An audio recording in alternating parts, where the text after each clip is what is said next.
করিমগঞ্জ থেকে প্রায় ৫০ কিলোমিটার দূরে পাতারকান্দির পূর্বগলির একটি প্রত্যন্ত গ্রামের একটি গ্রামীণ পরিবারে ১ ডিসেম্বর ১৯৭৩ তারিখে ইব্রাহিম আলী এবং খায়রুন্নেসা বেগমের ঘরে ৮ ভাই ও ২ বোনের সাথে জন্মগ্রহণ করে। মেহবুবুল হকের শৈশবকাল থেকে তার পিতাকে হারিয়ে একটি উত্তাল জীবন ছিল। মেহবুবুল হককে স্কুলে থাকাকালীন বাবা-মাকে হারানো সত্ত্বেও নিরুদ্র মেহবুবুল হক শুধুমাত্র তার শিক্ষাগত যোগ্যতা সম্পন্ন করেননি, তিনি একজন শিক্ষা উদ্যোক্তাও হয়ে ওঠেন। তার অক্লান্ত প্রচেষ্টায় মেহবুবুল হক প্রায় ২ দশকে তার রাজ্য আসাম এবং মেঘালয়কে বিজ্ঞান ও প্রযুক্তি বিশ্ববিদ্যালয়, মেঘালয় USTMA এর মতো বেশ কয়েকটি শিক্ষা প্রতিষ্ঠান উপহার দিয়েছেন। এই অঞ্চলে এখনো পর্যন্ত খুব কম পরিচিত কোর্স অফার করে নিজের জন্য একটি বিশেষ স্থান তৈরি করেছেন। মেহবুবুল হক তার বাবা ইব্রাহিম আলীকে হারান, যিনি পঞ্চায়েত সচিব ছিলেন যখন তিনি সপ্তম শ্রেণীতে ছিলেন, আর সে দ্বাদশ শ্রেণীর বোর্ড পরীক্ষায় প্রস্তুতি নিচ্ছিল। তার মা খায়রুন্নেসাও মারা যান।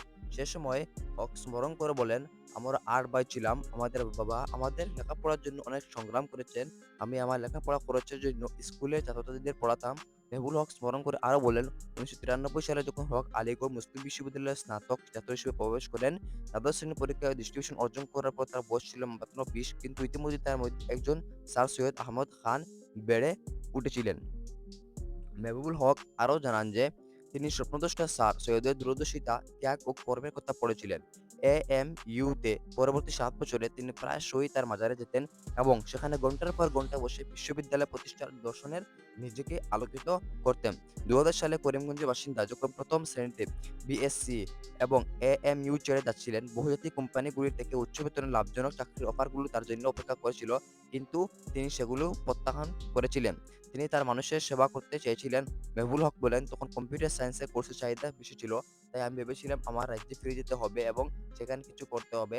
মেহবুবুল হক তাছাড়া আরও উল্লেখিত করেছেন যে তিনি একটি স্টার্ট অ্যাপের জন্য আর্থিক সহায়তার জন্য গুয়াহাটি কিছু লোকের কাছে গিয়েছিলেন, কিন্তু কেউ তাকে বিশ্বাস করেনি। তারপরে তিনি কম্পিউটার একত্রিত করতে শুরু করেন এবং প্রায় ১০০টি বিক্রি করেন। সেই টাকায় ওই হক শহরে ৫টি কম্পিউটার ল্যাব স্থাপন করেন। আমি এডুকেশন রিসার্চ ডেভেলপমেন্ট ফাউন্ডেশন নামে একটি স্টার্ট নিয়ে এসেছি, কিন্তু ট্রাস্টটি এখনো আছে। শীঘ্রই আমি মেঘালয়ের নর্থ ইস্ট হিল ইউনিভার্সিটির সাথে অধিভুক্ত উচ্চশিক্ষার আঞ্চলিক কলেজে ও বিজ্ঞান ও প্রযুক্তি শুরু করি। এটি ছিল রাজ্যের প্রথম ইঞ্জিনিয়ারিং কলেজ। তারপর আমি আসাম এবং মেঘালয় একের পর এক ইউনিভার্সিটি ইনস্টিটিউট তৈরি করি।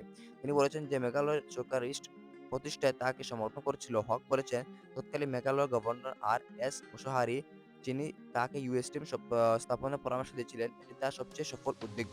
USTM-এ প্রায় ২২টি বিভাগ এবং ৬০টির বেশি কোর্স রয়েছে। বেশিরভাগ তথ্যপ্রযুক্তি সম্পর্কিত। এটিতে স্নাতক থেকে স্নাতকোত্তর স্তর পর্যন্ত সমস্ত মৌলিক বিজ্ঞান ও প্রোগ্রাম রয়েছে।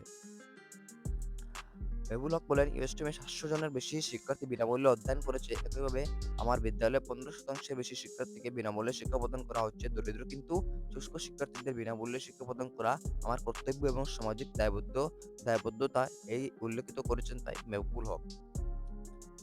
Mahbubul Haque university of science and technology Meghalaya USTM-এর মালিক। গুয়াহাটির উপকণ্ঠে একটি বেসরকারি শিক্ষা প্রতিষ্ঠান, যা আসামের মুখ্যমন্ত্রী হিমন্ত বিশ্ব শর্মা দ্বারা বন্যা, জিহাদের উপযোগী সহ বেশ কয়েকটি আক্রমণের শেষ পর্যায়ে রয়েছে। আসাম দ্বারা গ্রেপ্তার করা হয়েছিল উনাকে ২৩ ফেব্রুয়ারি ২০২৫ ইংরেজিতে।